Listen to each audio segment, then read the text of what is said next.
My name is Elise, and I'm the Accessibility and Inclusion Lead for Corporate Engineering. The work we do touches most of Google's products in that we are creating the internal stuff that helps ensure the products that we create eventually are accessible and inclusive. I love teaching teams that there's value in difference, that in the difference that we find within human beings. Difference helps us think creatively and helps us see gaps in our products.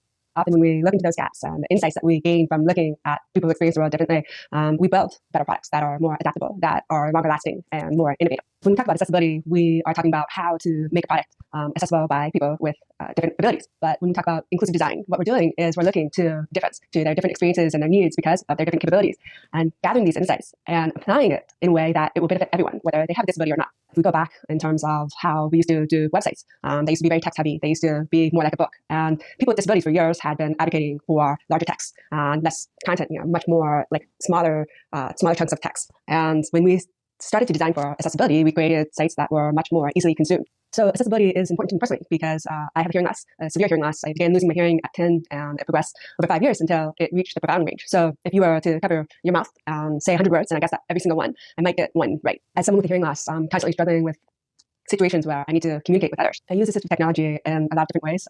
Captioning is the most valuable thing for me. I also use things such as Google's Live Transcribe, which helps in real-time conversations with people. I use Google Meet's closed captions to help me understand meetings that I have with my colleagues. There's also something called InterCaption, which captions telephone calls using Live Transcriber. That completely changed my world because before that was created, I couldn't use telephone. And that was something that really blocked my capabilities as in the work setting. The first piece of advice is to consider edge cases or users with difference in all of your product development processes. This is where you're going to gain some really valuable insight. It should be a normal part of your development process. It shouldn't be an add-on. It should be considered from the beginning. But I think it's extremely important to diversify your own network. Start getting to know people who are different from you. Start learning from them.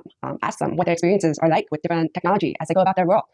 Learning these unique experiences is what's going to make you see opportunities for great design in your products.